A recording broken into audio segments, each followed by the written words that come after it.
the Whistler, and I know many things, for I walk by night. I know many strange tales, hidden in the hearts of men and women who have stepped into the shadows. Yes, I know the nameless terrors of which they dare not speak.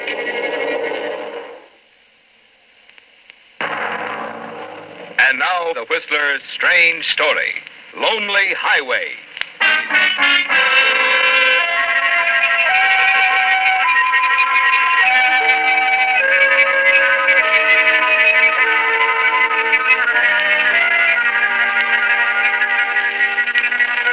As the lights of the heavy truck pierced the darkness, illuminating the lonely highway far ahead, the driver watched the rear-view mirror almost as much as he did the road.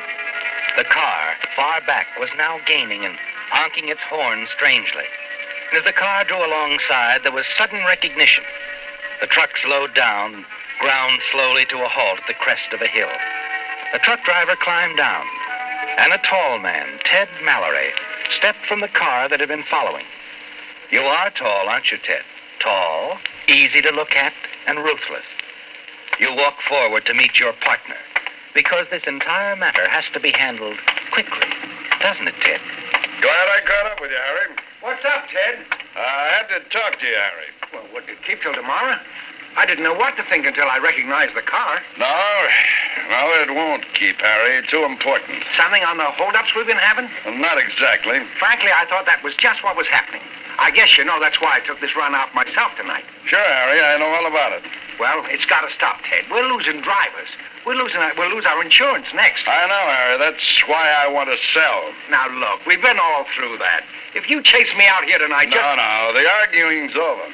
As a matter of fact, Harry, the partnership's over, too. What are you talking about? Just this. I'm tired of it. Tired of the business, tired of you calling the turns. So like I said, it's over. What are you... Hey, where did you get that gun? Never mind that, Harry. The important question is, how do I expect to get away with shooting you? It's simple. Just another gang robbery. You thought that's what it was yourself when I started honking the horn and waving you down. Yeah, but what's that got to do with it? Look, Ted, you can't pull off a thing like this. Oh, yes, I can. I got it all figured out, partner. Simple arithmetic. First, this.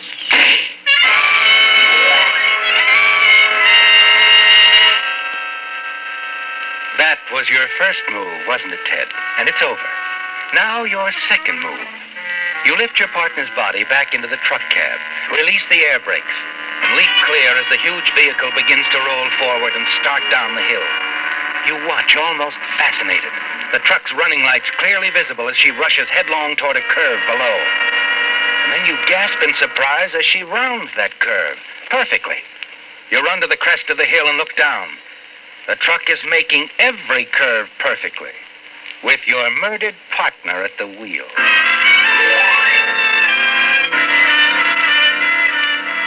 You hurry back to your car, get behind the wheel, and race down the highway. But it's no use, is it? There's no sign of a crash, no truck. It's disappeared, vanished into the night. There's nothing you can do but head back, fast, to your apartment.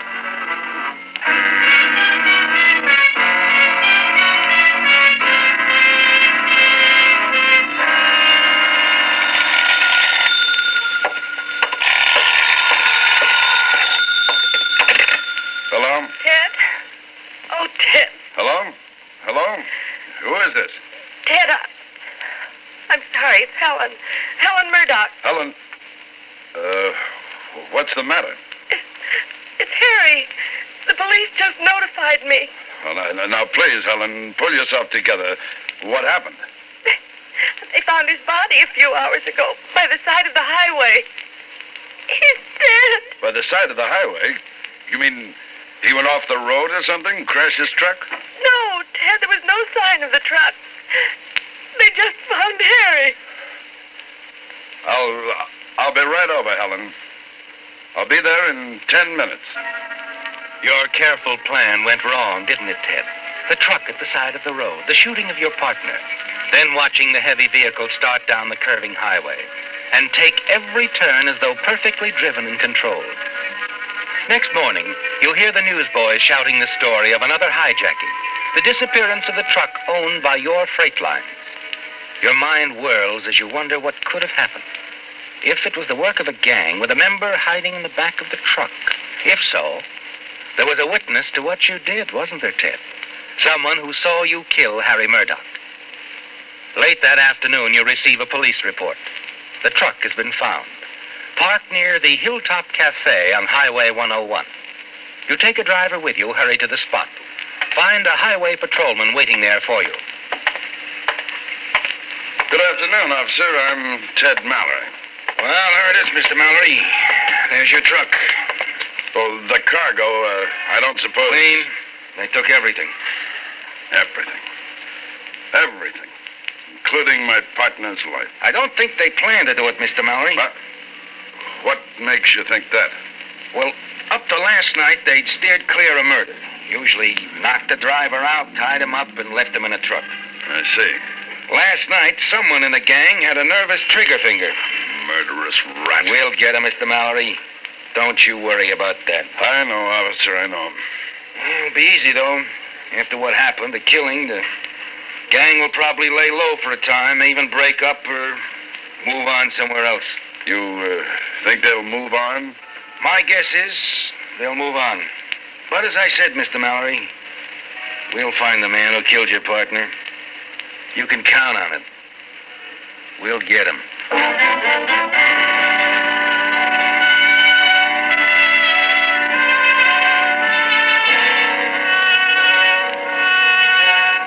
You turn, nod to your driver, and wait till he drives the truck away.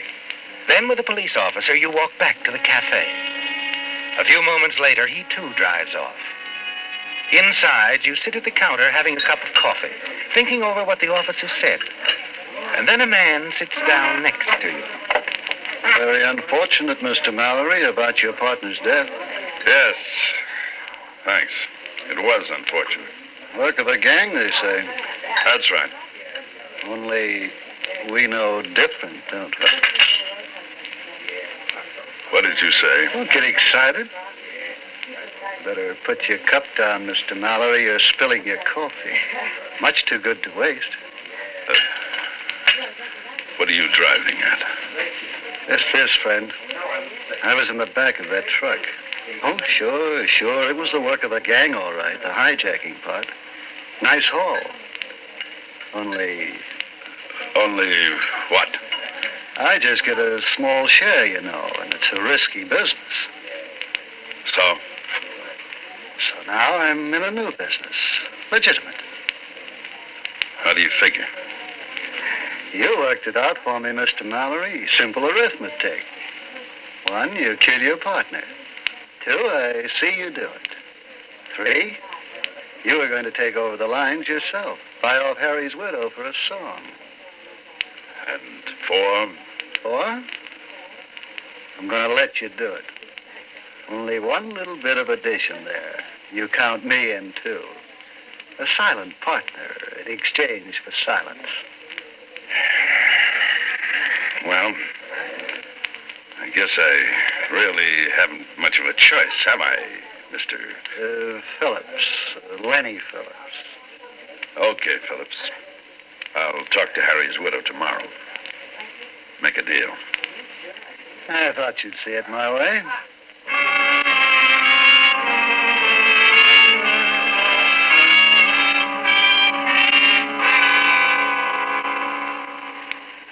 Ted, I do hope you understand why I don't want to sell.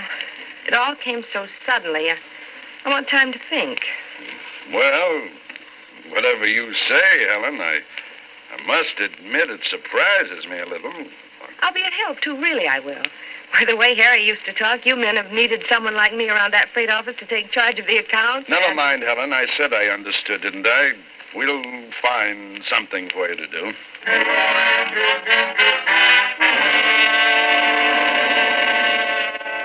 Again, the unexpected has happened, hasn't it, Ted? Helen Murdoch has turned down your offer to buy her out. Made it clear she intends to remain with the freight lines as a partner. And you wonder why. You can't quite accept her explanation, can you? No. You feel certain there's something else behind her move. Her decision complicates matters, doesn't it? There's definite cause for alarm. And there's still Lenny Phillips to think about. The following morning, Lenny walks into your office. Morning, Teddy. I just dropped in to see how you made out with Harry's widow last night. I didn't. What do you mean? I thought you had an appointment. Oh, I saw Helen, but she wouldn't sell. What? She turned down my offer. It's too bad. Maybe you better make her a more attractive offer, huh? It won't do any good. Maybe you'd better be a little bit more persuasive. Listen, Phillips, I tried my best. Try again. I will, but you got to give me time. What for? Oh, right now, Helen's sort of at a loss. Doesn't know what to do with herself. She wants to work around the office here, type, do some filing, anything to occupy her mind. I figure she'll get tired of the routine after a while and bow out. Meantime, what am I supposed to do? Sit around while she cuts into my profits? Not me. That's not the way I got it planned. This partnership is just between the two of us. 50-50. But I told you, she won't sell. Like I said, you'll have to be a little bit more persuasive. You get rid of her. Hold it. Someone's coming. Morning, Ted. Oh, I didn't know you had anyone with you. Oh, that's okay, Ellen. Mr. Phillips is just leaving. Come in. Mr. Phillips, Mrs. Murdoch. How do you do, Mr. Phillips? Mrs. Murdoch, sorry to hear what happened about Harry, your husband. He was a real guy. Real. Thank you. I understand you're going to take up where Harry left off. Stay with the line. Yes, I really don't know too much about the business, but I'm willing to learn. I do hope Ted will be patient with me. Oh, of course, Ellen, of course. Well, I've got to be shoving off, Ted. I got an appointment. Nice meeting you, Mrs. Murdoch. Thank you. Goodbye, Mr. Phillips. See you around, eh, Ted? Yeah, sure. I hope I didn't rush him away. No. He just dropped in to say how sorry he was about what happened. Was he a friend of Harry's? Yeah. Well, Ted, where do I hang my hat and coat? I'm ready to go to work. Well, sure. You can use Harry's desk over there. I didn't know you'd be in so soon, or I'd have straightened things out. Well, I'm rather anxious to get started, Ted. I hope you don't mind my moving in like this. That won't be much of a problem, really. If I do say so myself, I do catch on to things quickly. Very quickly.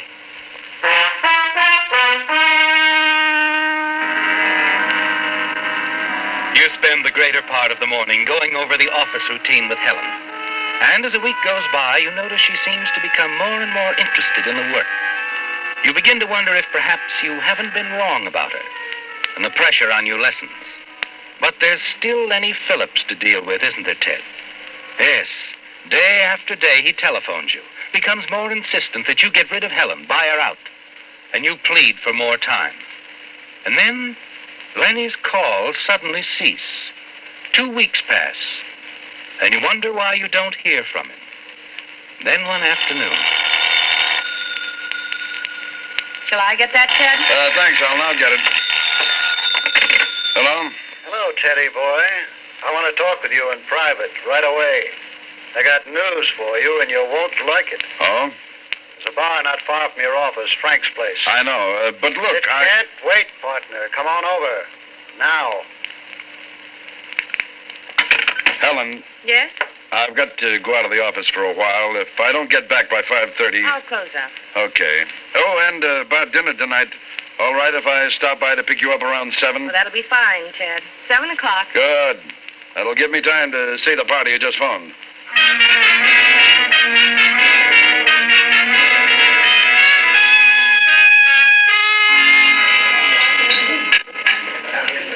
Okay, Phillips, what's on your mind? Sit down. Look, if it's about Helen, I'm taking her out to dinner tonight. I'm going to ask her again about something. Sit down. All right. Let's have it. You trying to pull a fast one? What do you mean? Your partner's widow. What did you tell her about me? Well, I didn't tell her anything. Why should I? She's been asking about me. What?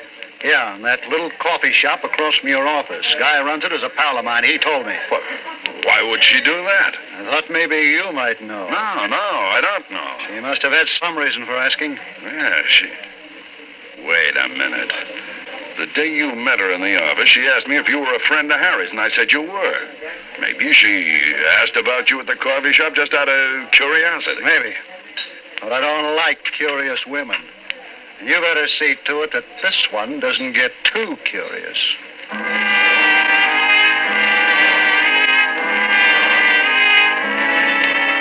You'd almost made up your mind about Helen, hadn't you, Ted? Yes, you were finally prepared to accept her explanation.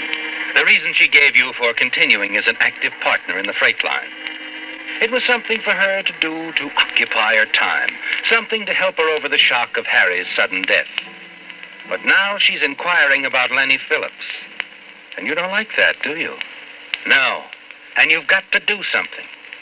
You think about it as you hurry to your apartment and pace the floor. And then finally an idea occurs to you.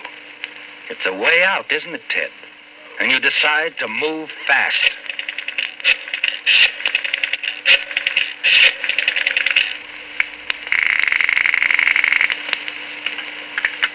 Hello? Hello, Phillips. Ted. What's on your mind? Look, I think you're right about Helen. She's getting too curious. When I got back to the office, she started asking me questions about you. Something's got to be done about that. Right. And I have an idea. Suppose we meet and talk it over. Frank's place will do, say in half an hour. I'll be there.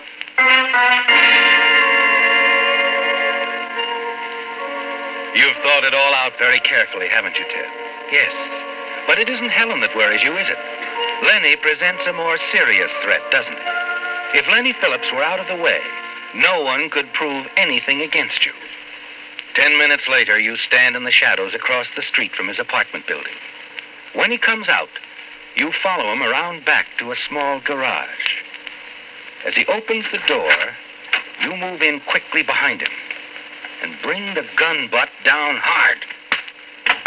And then you carry Lenny inside, prop him behind the wheel of his car, and then start the motor. Then you hurry out, close the garage doors behind you.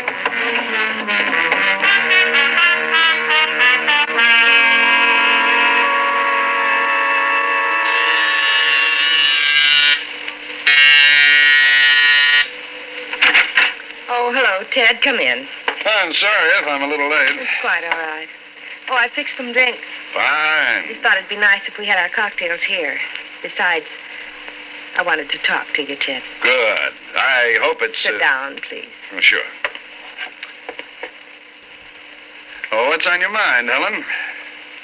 It's about Harry, and, well, it's not going to be easy for me to tell you this, Ted. What is it? I know how close the two of you were. You started in together, built up a fine business. Harry was the best friend I ever had, Helen. He really wasn't, Ted. What? He was mixed up with a gang of hijackers, getting a cut from them. Harry? Yes, when I found out, I threatened to tell you about it, but he just laughed. He knew I wouldn't say a word. I can't believe it. Harry mixed up with that gang? It's true, Ted. And they killed him. Remember that man I met in the office some time ago, Lenny Phillips? Sure. What about him? I'm pretty sure he's the man who used to telephone Harry. Thought I recognized his voice. He's one of the gang. Phillips, one of Harry's hijacking gang? Yes. He probably knows who killed Harry, too. Maybe he did. Maybe that's why he came to the office to see you. What do you mean, Helen? To find out if he could how much you knew, if you suspected Harry was involved with the gang.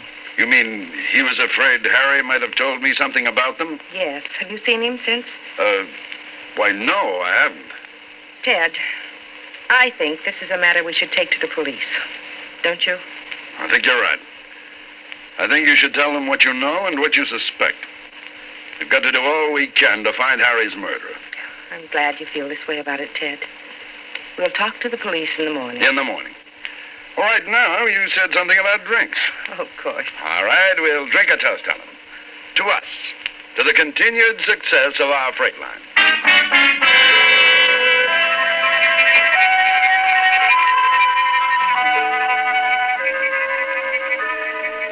You're certain you're in the clear now, aren't you, Ted?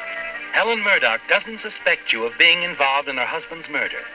And you're glad you moved as quickly as you did to eliminate Lenny Phillips, the one and only witness to the slaying.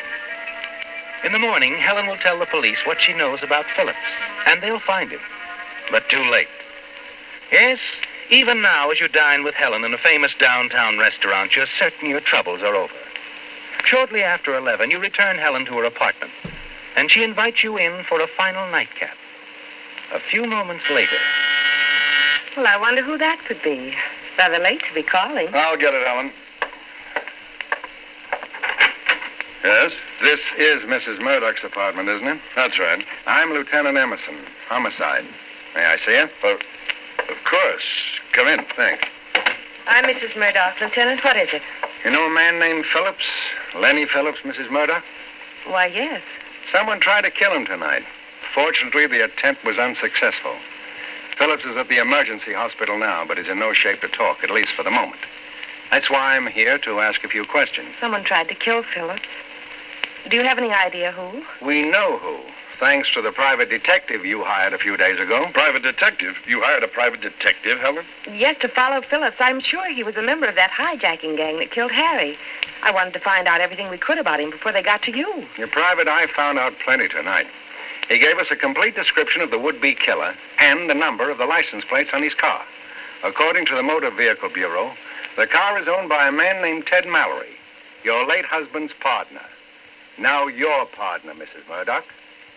Know where we can find him right now? The Whistler.